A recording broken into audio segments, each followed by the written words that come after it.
এত সুন্দর সিম্পল ডিজাইনের একটা কেক আমি কিভাবে ডেকোরেশন করলাম আজকের ভিডিওতে সেটাই দেখাবো। ভিডিওটা কেউ স্কিপ করবেন না, এন্ড পর্যন্ত ভিডিওটা দেখবেন। যারা নতুন আছেন তারা কিভাবে সিম্পল ডিজাইনের কেকগুলা করবেন এই ভিডিওতে সেটাই দেখাবো।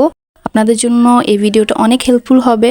অল্প কিছু টুলস দিয়েই আপনারা এই ধরনের সিম্পল কেকের ডিজাইন করতে পারবেন। প্রথমে আপনারা দেখতে পাচ্ছেন আমি ক্রামকোট করা একটা কেকে আইসিং করে নিচ্ছি। তো আমি ক্রিমটা সবসময় ট্রাই করি পাইপিং ব্যাগে নিয়ে এরপর হচ্ছে কেকে আইসিং করা। এর ফলে কেকের ফিনিশিংটা জলদি আসে আর ফিনিশিংটাও ভালো আসে। অনেকেরই কেকের ফিনিশিং আনতে অনেক সময় লাগে, আমারও প্রথম অনেক সময় লাগতো, ফিনিশিং আসতো না। বাট এইসব টেকনিক ফলো করলে আপনাদের ফিনিশিং জলদি আসবে আর কেকটা দেখতেও ভালো লাগবে। আপনারা ভিডিওতে দেখতেই পাচ্ছেন আমি কত অল্প সময়ের মধ্যে কেকের ফিনিশিংটা এনে ফেলেছি। মাঝে মধ্যে কিন্তু ফিনিশিং আনতে 5 মিনিটও সময় লাগে না, 2-3 মিনিটের মধ্যে ফিনিশিং চলে আসে। তো কেকটা ফিনিশিং দেওয়ার পরে আমি বোর্ডের যে কিনারে এক্সট্রা ক্রিম লেগেছিল সেগুলো আমি নাইফ দিয়ে সরিয়ে দিব, তারপরে হচ্ছে ক্লিন করে দিব। যেহেতু কাস্টমারের কোনো ডিমান্ড ছিল না বা রেফারেন্স কোনো পিকচার ছিল না, তো বলেছিল যেন আমি আমার মন মতন যে কোনো একটা ডিজাইন দিয়ে দিই। তো আমি এই কালারটা চুজ করি। তো কালারটা আনার জন্য আমি হচ্ছে অল্প একটু ক্রিমে অল্প ব্লু কালার আর ব্ল্যাক কালার মিক্স করে নেই। এটা তো একটা সুন্দর কালার আসে, হয়তো ব্লু না, ব্লু এর কাছাকাছি একটা কালার।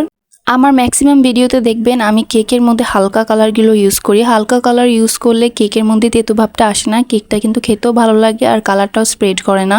এই জন্য আমি কি করি, অল্প ক্রিম নিয়ে অল্প কালার দিয়ে দেন হচ্ছে আমি ওটা মিক্স করে কেকে লাগাই। এতে করে ক্রিমের অপচয় কম হয়, কেকটা দেখতেও ভালো লাগে। আর ডার্ক কালার আনলে আপনারা সেম প্রসেসেই অল্প ক্রিম নিয়ে বেশি কালার দিয়ে ক্রিমটা ডার্ক করে ফ্রিজে রেখে দিবেন। দেন হচ্ছে পুরা কেকে ওই কালারটা দিয়ে ভালো মতন প্যালেট নাইফ দিয়ে ফিনিশিং এনে দিবেন। এর ডার্ক কালার কিভাবে আনতে হয় এটা আমি যে কোনো একদিন ভিডিও বানিয়ে আপলোড করে দিব, তখন আপনারা ওইখান থেকে দেখে নেবেন। তো উপরের যে ডিজাইনটা এটা হচ্ছে আপনারা প্যালেট নাইফ দিয়ে আনতে পারবেন বা অনেকে স্পুন দিয়ে করে, এটাও একটা হ্যাক। কেকের ডিজাইন ফিনিশিং বা যে কোনো কাজই হচ্ছে আপনার প্র্যাকটিসের মধ্যে। আপনি যত প্র্যাকটিস করবেন আপনার কাজ তত ভালো হবে। কোনো কারোই প্রথম ভালো হয় না, সবাই প্র্যাকটিস করতে করতেই কিন্তু এগুলো আয়ত্তে আনে। তো আপনাদের সাথে কথা বলতে বলতে কেকের কালার দেওয়াটা শেষ। এরপর হচ্ছে আমি বোর্ডটা ক্লিন করে নিচ্ছি। জাস্ট একটা নজেল দিয়ে আমি হচ্ছে কেকের ডেকোরেশনটা করব, আর কোনো কিছু ইউজ করব না। এইটা হচ্ছে 2D নজেল। এই নজেল দিয়ে আপনারা সুন্দর সুন্দর ডিজাইন করতে পারবেন। তো আমি পাইপিং ব্যাগের এক পাশে হোয়াইট ক্রিম আর অল্প একটু এই ক্রিম কালারটা দিয়ে দেন হচ্ছে আমি এরকম একটা মিক্স কালারের শেড আনি ক্রিমের। দেন আমি কিছু টপার বানিয়ে নিয়েছিলাম হোয়াইট চকলেটের। তো এই টপারগুলো আমি পিনাটা হার্ট শেপের যেই ছোট মোলটা থাকে ওইটাতে আমি সেট করে নিয়েছিলাম।